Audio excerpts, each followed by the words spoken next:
to the Make, Share, Grow podcast. I'm artist Julie Marriott, and I created this podcast to share behind-the-scenes stories of art, craft, and the creative process.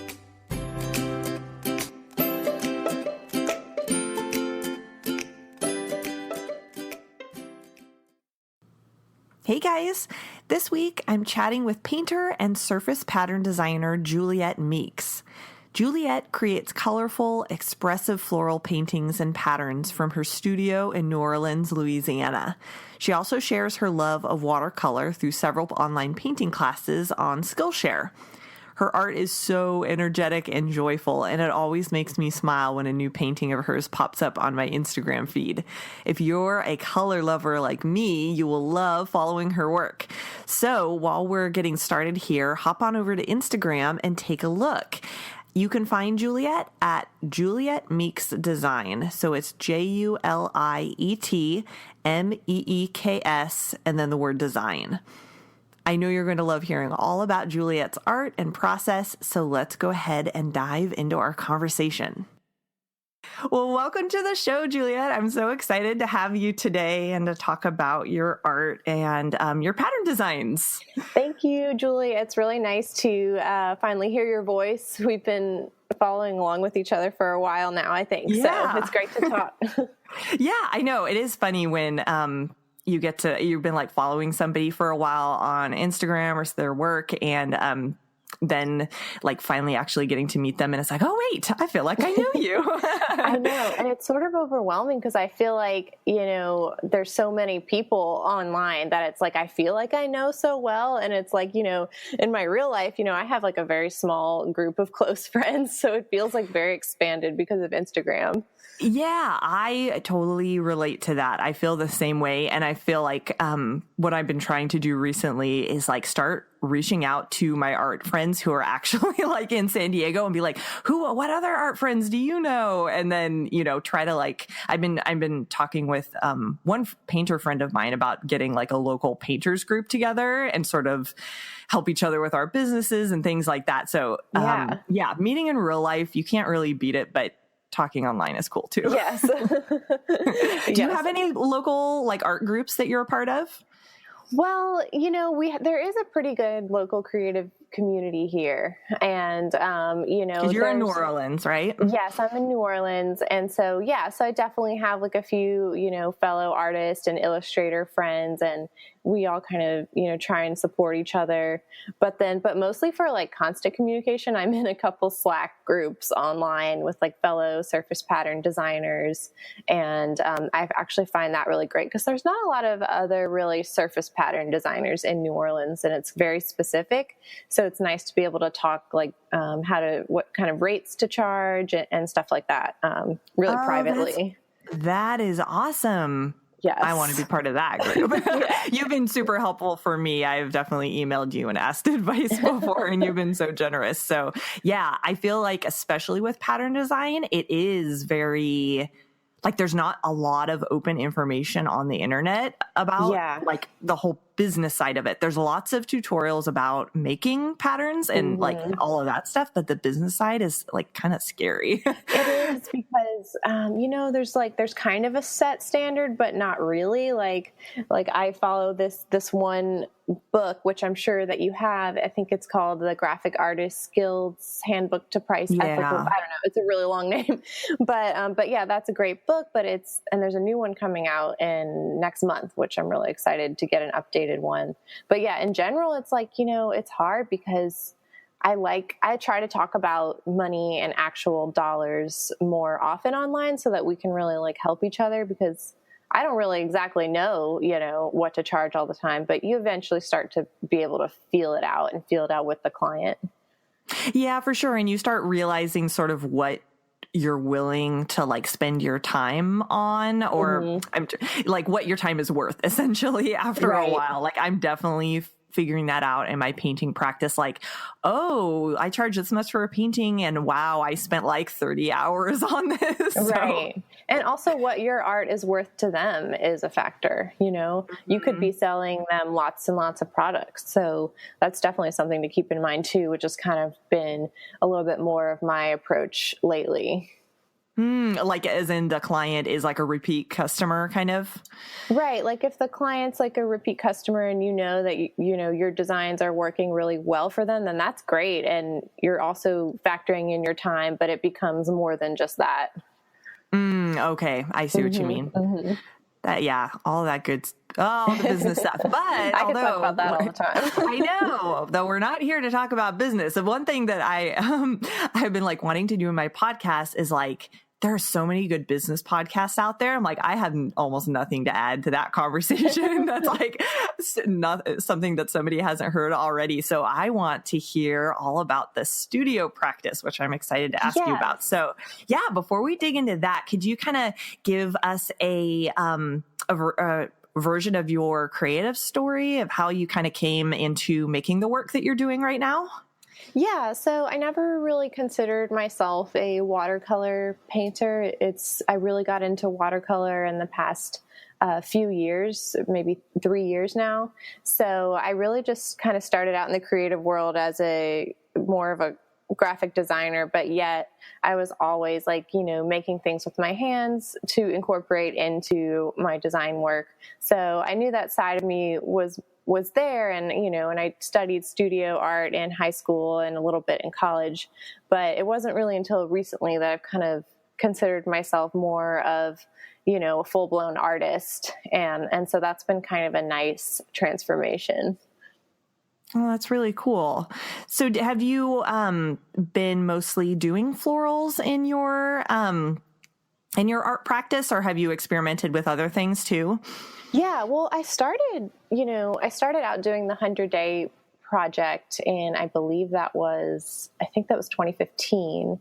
And I was just kind of, you know, that's how I got, you know, more into watercolor, just playing with watercolor every day for 100 days. And I wasn't really doing like just florals, but I was doing, you know, all types of different things. And that was the purpose, was to experiment. And then lately I just kind of florals have just stuck with me. And I think it's just because they're so organic, and I really like, you know, how free you can be with them. And there's nothing like, you know, really specific that you need it to look like. It's not super geometric, or it's not people. And it's like, you know, I can like chill out and paint and really have fun when I'm painting like kind of nature inspired things. Yeah. Yeah. I find like I love them for their design possibilities. Basically, it's like they can be any colors. You could arrange them anyway. And that really, like is well suited to pattern design. I think since, I've been interested in surface pattern design too, I think that has really influenced like my paintings on canvas. Definitely. Right. So. Yeah. And I want to, you know, I do love painting kind of like geometric designs too. So that's kind of what I want to start playing with a little bit more coming up, is just some more watercolors with I'm not really into like super clean lines. I find that like my perfectionist personality doesn't do well with that. So if I just like let go and not even try to make something perfect, it's really for the best. Yeah. And I find if I start work on the computer at all, like in a program, like start making the art there, it always ends up being really sterile where it is very geometric. And so I like doing things by hand. So even if you did geometrics by hand, they won't be perfect. It'll probably be kind of cool that way. Yeah. Yeah. I love that. I love that handmade feel. Yeah. Yeah. And all of your art has such an expressive quality to it that I think that's one of the things that really draws me to your work, because it's just so playful and fun and expressive. And like the hand of the artist is so obvious in it. It's not it's not trying to like, you know, convince you that it's a real flower. It's like a super fun, expressive flower. Right. And that's why, like, you know, I've had fun. You know, I teach some classes on Skillshare. And so my last Skillshare class was expressive florals, a 7-day painting challenge. And that's kind of like what I'm talking about in the class. It's just like, you know, it doesn't have to, it's a great way to find your own style. Like, I think you can be expressive and they don't have to all look the same. You know, they're not like all super loose. You're just expressive in your own way. Yeah, for sure. I get that. So, what I'm curious about is let's start out by talking about your studio space. Tell me how you have your space kind of laid out and what kind of things are in there, what kind of art materials. Yeah. Yeah, give us a little tour. So I have, a small room in an office on a floor in an office building, and the rest of the floor is quite officey. There's cubicles everywhere, although my husband has his recording studio in two of the larger rooms. So we're on the same floor together. And then, Oh, that's cool. yeah, so it's really nice. And we just moved next door. So I get to come over here and I don't have to drive anymore to get to work, which has just been amazing. Especially because we bring our dog to work every day, so I don't have to put her in the car because she doesn't really like the car. So, but yeah, my office itself, you kind of walk in and it's very bright compared to the rest of the floor. I've got a really super light gray color on the walls, and then I've got two main desks. And the desk that I'm at right now is my computer, graphic designy desk. And then I've got my smaller desk where I've got all my watercolors and an inspiration board up. And then I have shelves of books, mostly vintage books, because I like to look at vintage books of flowers or plants just to paint from. Oh, that sounds so awesome. Do you have some good windows? I do. I have one window, and it's interesting because it's a really tall, skinny window. And it's funny because now that we moved not in the next building, but the building over, I can see the entrance to our apartment. Oh, that's funny. Yeah. That's so cool. It's so nice to have a dedicated space. And so how have you felt like having it apart from your house? Because I work from home, so I have like a room in my house. So I'm always curious, like, how is that? Well, at least you have a room. Basically, before I was doing everything in the living room, like right when I left my previous day job, I was just kind of working in the living room, and I was going a little crazy. I personally find that it's way better for me to just have a separate room, even though it's not very big. It just helps it to be out of my house, for sure. Yeah. And it's so nice that you don't have a commute. That's the thing in my life right now. I'm like, I don't want to waste time trying to go somewhere. Yeah, I know. I would probably do the same if I had an extra room in my house, but now it's like we're so close and we've just been waiting to move here. So it's just really satisfying. That's so cool. So, what are the main, okay, so you make patterns that end up in, becoming a digital file, right? That become printed onto some sort of product. Yes. And then you also do paintings. Do all your patterns start out as paintings? Yes. Although I recently got an iPad and started playing with Procreate, the app Procreate, which is, every time I say that name, people laugh that don't know, that have never heard of it. But yeah, so mostly, if I'm making patterns for clients, I'm painting them on watercolor paper, and then I'm usually cutting up that paper to fit into my small scanner. And then I'm taking the elements and cleaning them up in Photoshop and turning them into repeat patterns from there. But then I also lately I'm getting into painting original paintings on wood panels and on canvas. So that's kind of somewhat new for me within the past year. Okay, very cool. I'm excited to hear more about that. What kind of, what are your art materials that you like to use? So you mentioned watercolor. Yeah, I have, some Winsor and Newton watercolors, which, I don't think I have some of the professional line, but there's a lower price line. I think it's the Cotman line that I find works just fine. And I've used them. Yeah, and I don't know. I have my favorite gouache is I think you pronounce it Holbein gouache. I think it's from Japan, but it's really nice. And then I have, the really inky, Dr. P.H. Martin's, I think is what it is. And it's like ink, it's concentrated watercolor. But the only thing with that is that you have to scan it in and use it because it's not UV resistant. So you can't use it in original paintings unless I guess you really use an archival spray on it, but I don't, just to be safe. Oh, yeah. Yeah, that is so hard because most art materials now are like very careful about being, archival and having that like longer life. So that's interesting. Right. That is good to like know those things about your art materials. Oh, that's so cool. Cause I'm looking at some of your work and yes, I can tell like some of them are the opaque gouache and then the others are watercolors. Do you use the gouache like when you're on a colored ground or like a darker ground? Yes. Oh, yes. So if I have some, colored paper, and so if I'm looking for a more opaque, feel, then I'm using gouache. Sometimes I'll use watercolor and just like not use a lot of water. And then lately I bought some of those acrylic gouaches that are, I guess, a mix between gouache and acrylic, and those are really cool. I haven't heard of those. Yeah, they're kind of expensive, and I think once you put them on the palette and they dry, I don't think you can use them again, which is kind of annoying, but a little does go a long way. So as I've been getting more into painting on wood panels, I've been trying to use acrylics, but I'm having like kind of a struggle with them, even though I guess it's just like with watercolor, it's so fluid, and the acrylics, it's just like, it doesn't flow as much for me. So I like the acrylic because it's kind of like a happy medium.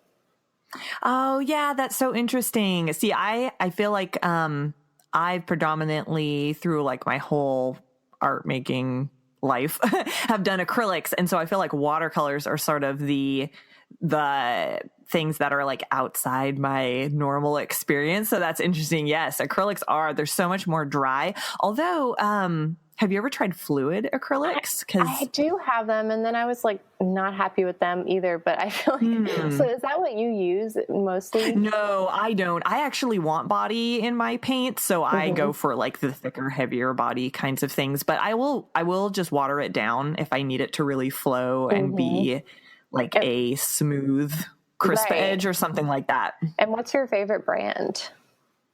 I use a whole mixture. Actually, one that you might enjoy, although you have to buy it in sort of bulk sizes, is this. It's just on a website. It's called Nova Color. Okay. That I had to buy when I was in school, and we were using a ton of it. But they have really good like pigment quality and everything, but they tend to be more fluid than other ones. Okay, cool. Yeah, I'll use a Liquitex, and I only have one paint that's golden because they're so expensive for me right now. But I use like Winsor those. and Newton. Yes. Oh yes. It's great. And I buy yellow because yellow is the most translucent color usually. And so I buy them. So it's way more opaque than cheaper brands. Winsor and Newton's Galleria ones I will use because I think they have a good balance of body thickness and opacity. They're kind of like a mid-level.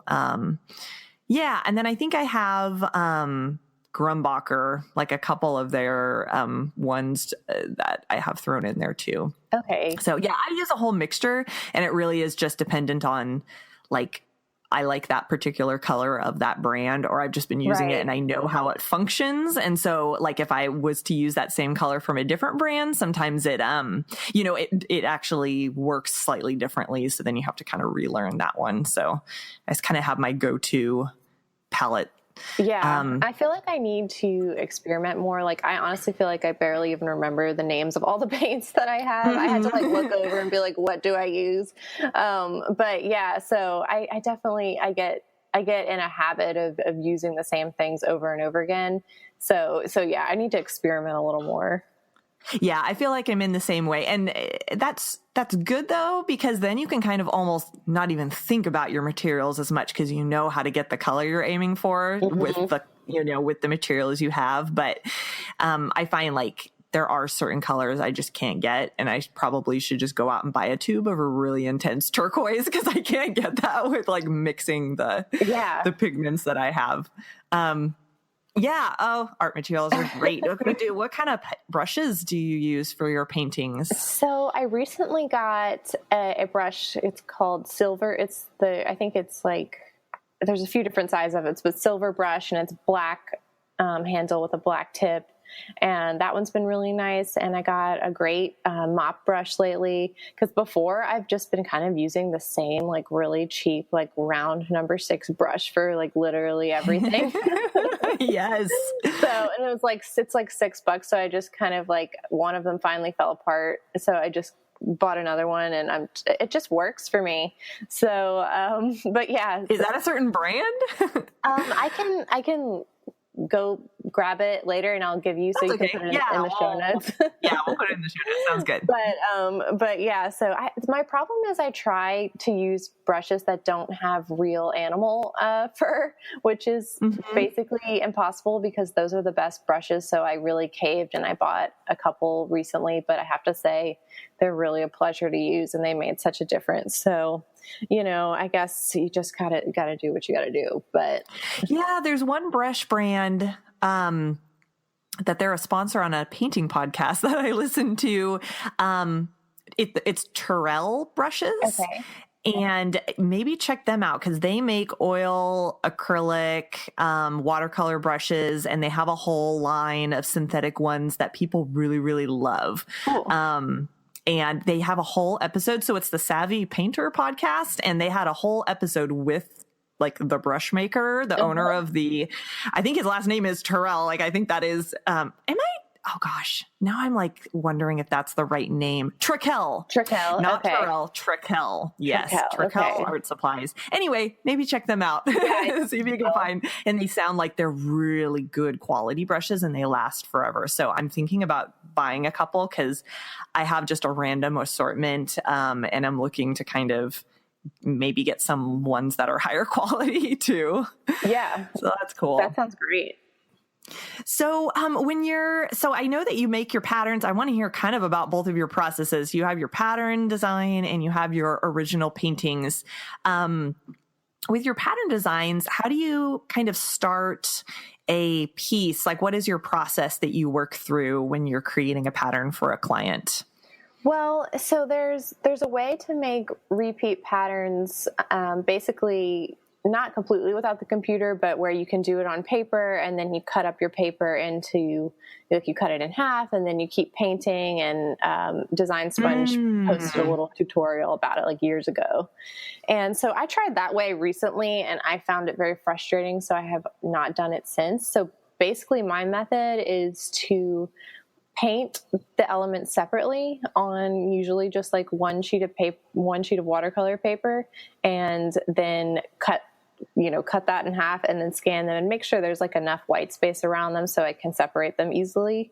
And then I'll put one on each onto its own layer in Photoshop, and then kind of maneuver them around that way in Photoshop. Although there are definitely other ways where I like to get sometimes my struggle is getting the effortless feel of a pattern where, like, I'll paint something, and it's like I'm repeating the elements, but I know I'm not going to take it onto the computer and turn it into a repeating pattern, if that makes sense. Yes. Yes. You're like kind of a mock-up sort of. Yeah. So it's like, how do I take that and turn that into a repeat pattern? Because sometimes I'm just like, there's just no way to do it. I'd have to recreate it and paint the elements separately. So I'm just kind of playing with different ways lately of getting it to feel more, more fluid and less patterny. Yeah, because I love following your different like 30-day or 100-day projects that you've done that have been like patterns that you've just done in your sketchbook. And right. Yeah, they have such a wonderful flowing quality. And I found that with my own work too, like trying to get that same look when you're just individually painting them and they're not all like nesting together quite the same. Yes. Yeah, that is totally a challenge, but they're beautiful in your sketchbook. So. Thank you. Some of them, I can manage and make it work, but I'll have to see. There's a fellow surface designer I follow along with, and I hope I'm saying her last name correctly, but it's Jess Brugnick, Brugnik, I believe. And she posted a really nice process in her stories one time, and she made it look really simple. So maybe you can check out her Instagram and see if you can figure it out. I'll have to try her way. It's like she painted more like a big cluster together, and then she's able to repeat the clusters. So, and it looks a little bit more natural. So I'll have to try that. Oh, that's really cool. I would love to check that out. Yes, because I've been just basically doing what you do and painting individual things. And sometimes it does end up feeling a little overworked sometimes. Yeah. Or it's hard to avoid that. Okay, that's really cool. So with your, tell me about your paintings and how you started wanting to make original paintings to sell too. Yeah. So, I guess it's kind of like I got sick of really bringing everything into the digital world and being on the computer so much. So I started thinking it'd be really nice to just start painting one-of-a-kind paintings and not worrying like where, what it's going to be used for, like if it's going to go on a product or, maybe some of them I would still turn into prints, but, that's not as difficult, just scan it in. But so that's kind of like where I was like, ready to just play a little bit more and not worry about the technical side so much. But then it's like, since I'm painting on wood, I'm trying with acrylic because watercolor is, not possible really to paint on wood. I did buy some wood panels. They're called aqua boards, but they're kind of expensive, but it's basically just like a surface that you can watercolor on, and then it's on a wood panel. So those are kind of fun, but they're different. It's a different feel than paper for sure. So I started a 30-day project. It was 30 more painted florals, and my goal was to just paint them all on wood panels. And I still have 3 left, which I think I started this in August, so it's taken me a really long time. But that's awesome that like you're not pressuring yourself to have to like stick to a specific timeline. I feel like that, well, you recently got married, and so it's not like you had all this free time to be doing it. But that's good. I found like doing a 30-day project is for me, and I'm sure you kind of feel the same way, is like, if you have a framework, but you don't like beat yourself up for not sticking with like a specific timeline, like life just kind of happens and you kind of have to like just roll with it. Right. Well, I like genuinely forgot recently that I didn't finish it. And I was like, oh no, I have 3 more to do. I just need to get them done. I have the panels. So I'm going to knock them out soon. I'm just definitely getting back into the swing of things. I mean, the pressure's still there is, I guess, what I'm saying. Oh, good. Well, that means you'll finish it, which is good. Yeah. So, have you ever tried mounting paper on a panel before? I know artists do that. I know they do that. I guess I've just never really liked the idea of that. I think what I was just decided recently is like, you know what, I'm just going to paint on paper and it can be framed and, maybe I'll mount a couple, but I haven't really ever like gotten a big, gigantic sheet of watercolor paper and painted a big painting yet.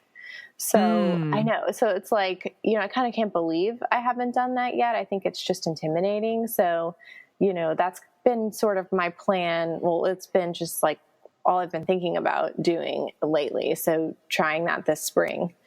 So have you heard of Jess Ventura? I think is her name on Instagram. I think she is a surface pattern designer, and she does these huge paintings on paper and then like makes patterns out of them. Kelly Ventura? Oh, Kelly Ventura. Yes, Oh, okay. Absolutely love her. Yes. Yes. She's totally inspiring with how big she paints. That's amazing. Oh, very cool. So, when you're creating your paintings and your patterns, like what is the most fun part of the process that you kind of just lose yourself in the most? I would say I love picking out colors. So, I just kind of start with one color and then let each color guide me to the next. And that's where I really get lost. And that's where I feel like the painting is made more special by the colors and the color palette. Cause I try to keep like fresh and like really different color palettes, than what you typically see. And then I also I tend to go for brighter, really happier colors. Although lately I've been kind of feeling the earthier, more, maybe like vintage tones. So yeah, I would definitely say color. And then also just like, if I'm letting watercolors bleed into each other, that's really meditating to watch, like the colors blend or the water like swirl around. It's a really neat process. I just love watercolor, and that's why I'm really excited to paint larger, because I'm interested to see where it takes me. What are some of the places you get your color inspiration? Do you collect inspiration from different sources? I think I've just always been really inspired by vintage patterns and vintage clothing. I've really been inspired by fashion growing up. I used to want to be a fashion designer, and I even went to RISD's pre-college for fashion design. And so I think I just kind of look to like vintage style and just, I love just looking at vintage fabrics in general. So I think that's where I kind of, sometimes I feel like, not all the time, but I feel like my stuff has kind of a subtle retro vibe, which I like. Yeah, I feel like you have a good mixture, like you were saying, of like sort of earthy tones and then more vibrant things in most of your pieces, like more unusual, like muted colors and then brighter ones, which I think is really unique and beautiful. I'm always loving the color palettes that you use, and it's so fun because it's like it all feels cohesive, even though like each individual one is very different. Like they all still sort of have that same voice that they all sort of hang together. I'm glad you say that, because I definitely am like, sometimes I'm like looking at my Instagram feed and I'm like, I'm just like all over the place. And then I'll say that to someone, they're like, no. So it makes me feel better, because I get bored easily, with this. I can't stick to a certain color palette all the time. Like I'll go back to ones maybe I've used before a couple months later and do them again in a different painting. But yeah, there's not a consistent exactly color theme going on. Yeah, and I don't think there has to be. Like, I think they do all really have that same cohesive feel. So you said you had vintage books on your shelf. Tell us about those. What do you have in their flower books, but what do you use them for? Yeah, so I usually look on eBay or at yard sales and just kind of get any book that looks inspiring to me. And I have one book that I really like, and it's actually all in black and white, which is kind of nice. So I just look at the shapes of the flowers and then make them whatever color I want. So that's what I enjoy doing. And then I just have lots of design books in general, pretty much like all the major design books I've got, even though I feel like I don't spend enough time looking at them. One of my favorite books I got recently, though, is Vera Newman or Vera Neumann. I'm not sure, but I'm sure you know of her, but she was basically a surface designer with her own company, spanning decades of success.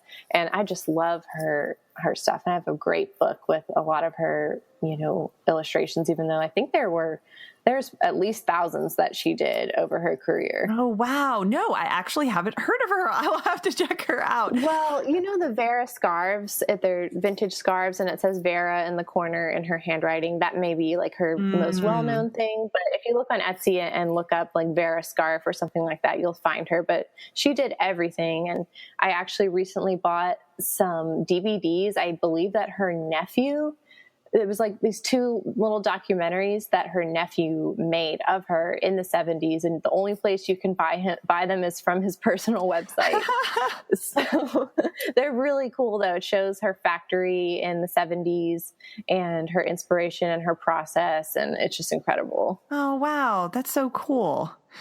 I will link to all those things in the show notes. That sounds fantastic.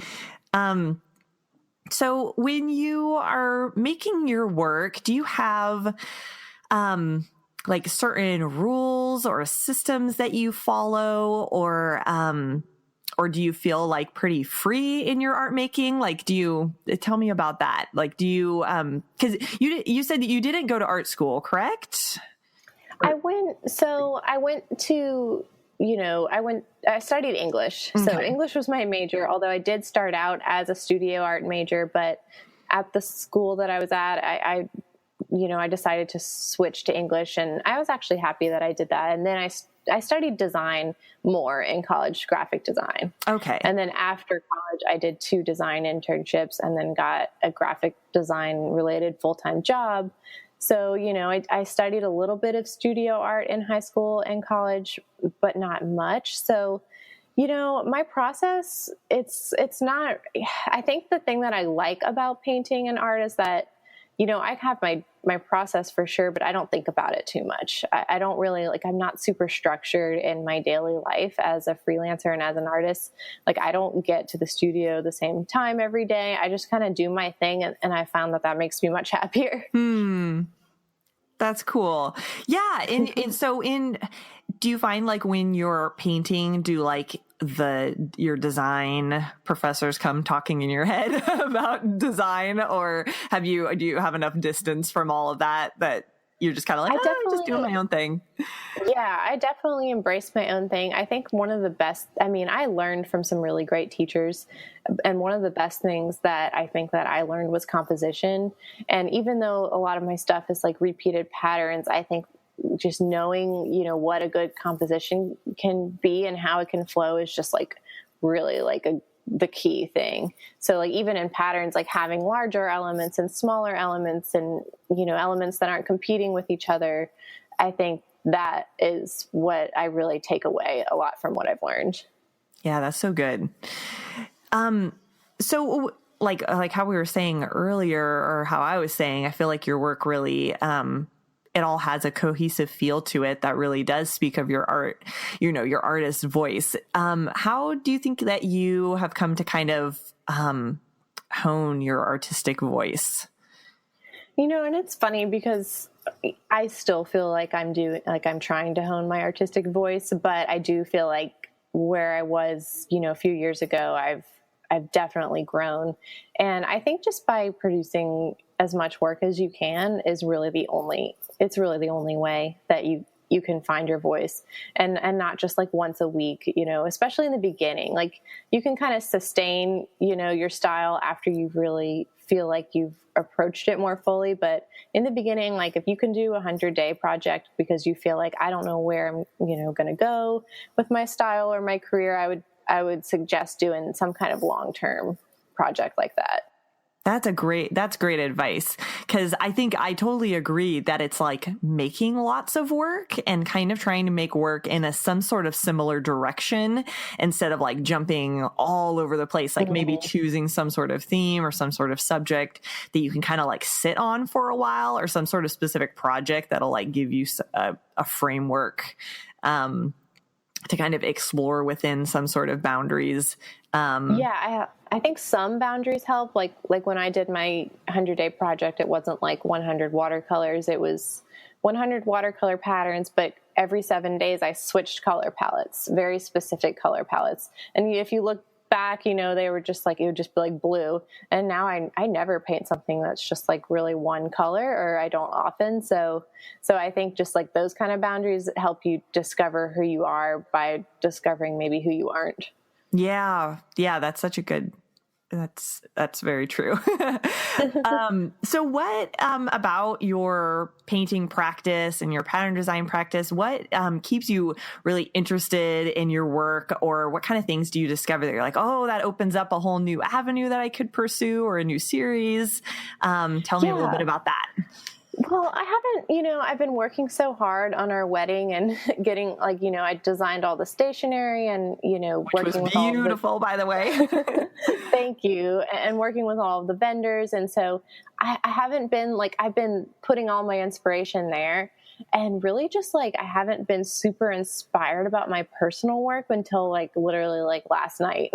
Oh, wow. So yeah. And I've been really inspired about kind of going back to my roots of my love of vintage fashion and vintage patterns. And so that's kind of where I'm feeling like making a collection of patterns from right now. And I'm just I've learned enough that if I'm feeling inspired, I've got to do it right now, because it'll go away. And so I'm going to try and start that hopefully in the next few days. But in general, I do really get inspired by working with clients, and, it's fun sometimes to have your really, general creative work that you're passionate about, and then have a client that also has certain needs, and your job is to make something that works really well for them and their customers, and that people just love to use. So I find that inspiring. Cool. I love that.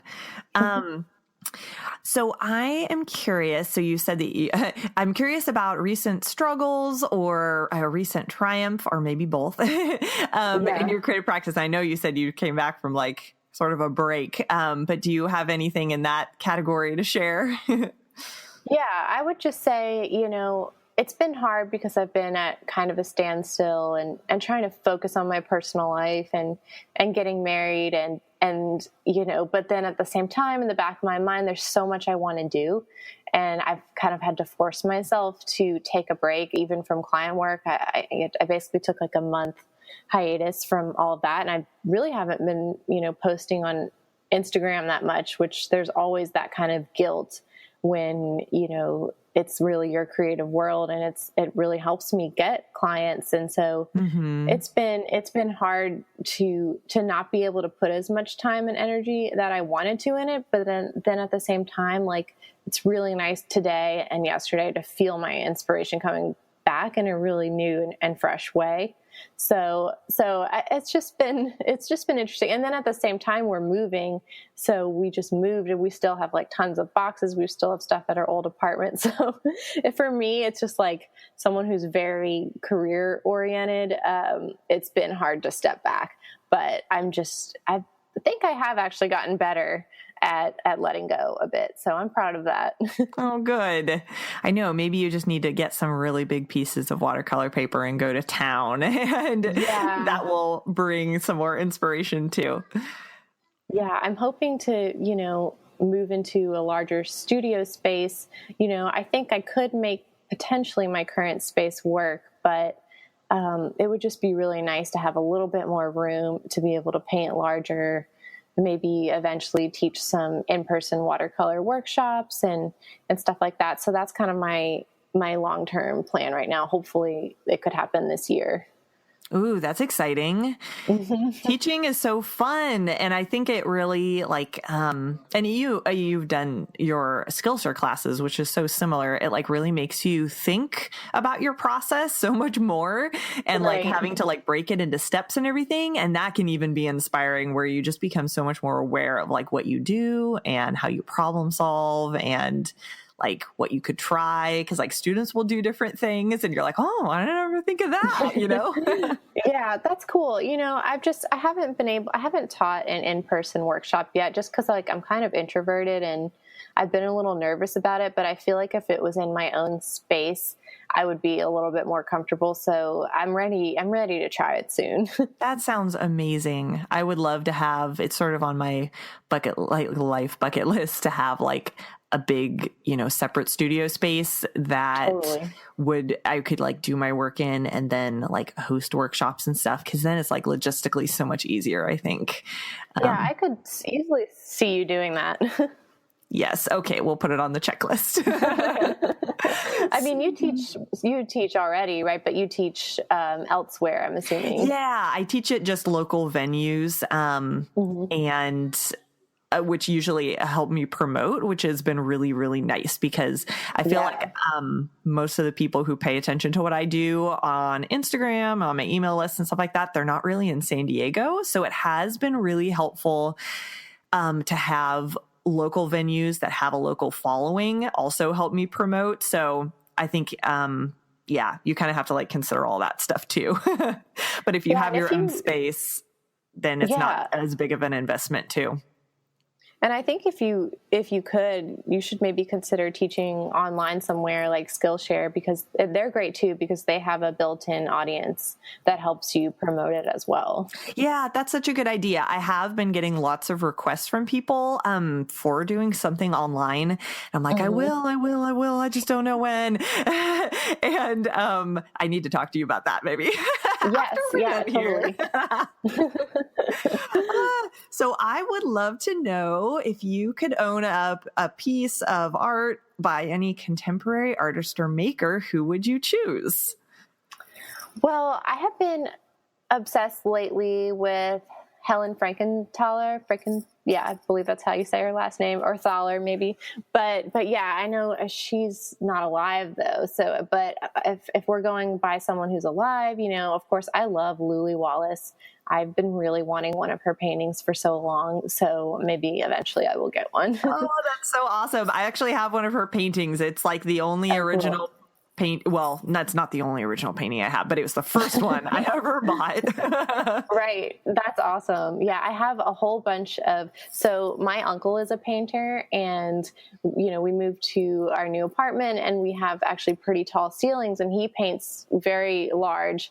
And so as our wedding gift, he gave us this really big painting of his. And then I had one other. So now and then I already had like a whole bunch of small ones by him as well. So our whole apartment is going to be filled with his art. So it's pretty exciting. Awesome. What does he paint?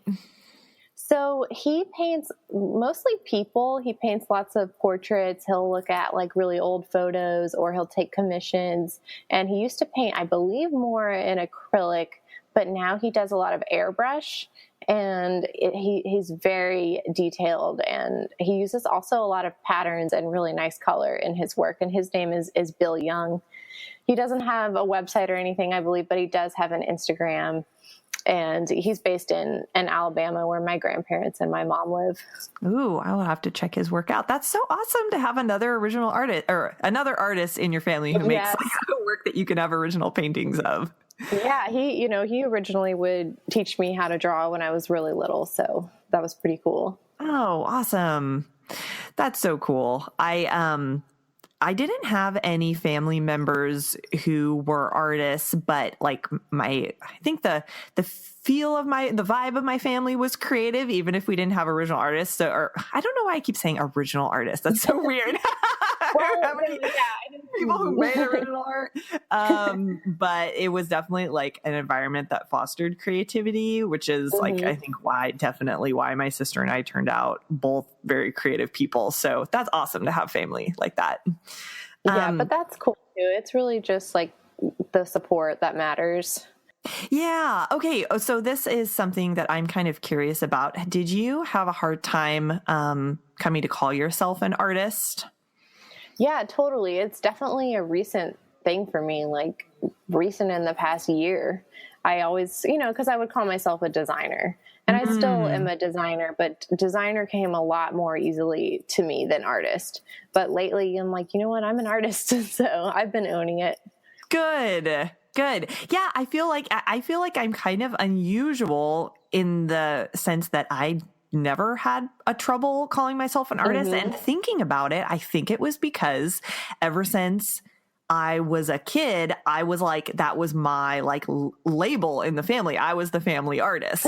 And all the family would be like, when you become rich and famous, remember me. Like, they say jokingly, like when I showed them my little kid paintings or whatever. And so, like, I think definitely like how you think of yourself, like how other people think of you definitely feeds into how you think of yourself in like the artist terms. And if nobody's like necessarily labeled you that, it can be harder. Yeah. That's cool that you had that. I think that helps a lot. Yeah. I think, I definitely don't have as much of an identity crisis, although calling myself a fine artist, I've been kind of like experimenting with that sometimes. When people are like, what is it that you do? Or what? I'm like, I'm or not a fine artist, a professional artist. That's what it is. Right. Where it's like, yes, there is a difference between like a hobbyist and somebody who's doing it as a business. So it's been interesting sort of experimenting with like those words coming out of my mouth. But see, I feel that way with fine artists too. That's kind of like where I think I'd want to go. And even though my work is, so playful, I sort of feel like, to be a fine artist, you have to have this certain type of work, but that's really not the case. No, I don't think so. I think like, I guess in my mind, fine artist means like you're actively pursuing selling your like art pieces. Right. Like your original art. Yeah, exactly. Yeah, that's what it means, I guess, in my mind. But I guess it does sound so like high level that it is a little like intimidating. Yeah. Well, then I guess, that's what, really, I would love to just be spending a lot of time, making and selling original paintings. So yeah, I guess I do want to be a fine artist and a surface pattern designer. So yeah, I found that for me, like I need the original art, like the painting, physical, original things, putting them out into the world in addition to digital stuff. Like that's just so life-giving for me. Mm-hmm. So that's exciting that I think you'll really enjoy going down that path. Yeah, I'm excited. Cool. So, okay, my last little question for you is just, do you have any current projects or things that you're gearing up towards or anything that you'd like to share that you're working on right now? Yeah, I think just right now is kind of my goal is to first finish those 3 paintings from that series, and then just start painting bigger original paintings and figuring out if those are going to be on paper or how exactly that's going to look. So I have a little bit of experimenting to do. That's really exciting. Well, we will keep our eyes out for those. Everybody should follow you on Instagram. Keep up when you start posting more. Okay, thanks. Yes, I've loved following your work, and it always just makes me so happy when I come across it, and it brightens up everything. Thank you so much. And I love following along with your work too. It's great. I really love all the colors you use. Oh, thank you. Well, it's been so exciting and fun to hear about your process, and thank you so much for coming on the show. Thank you so much for having me. Thank you again, Juliet, for sharing with us today.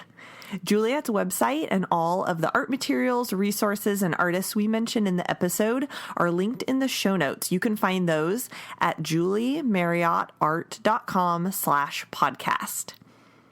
Thanks so much for listening today, you guys. If you have been enjoying the show, would you take just a minute to rate it and review it on iTunes? That would be really awesome to hear what you're thinking about the show, and leaving more reviews and ratings helps other artists find it on iTunes as well. And also, if you know a creative person or a maker or an artist, would you share the episode or the podcast with them? You can share it with them directly through iTunes or just tag them on one of my posts on Instagram.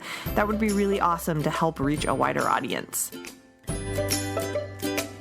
So until next time, guys, I hope you'll continue in your own unique way to make, share, and grow.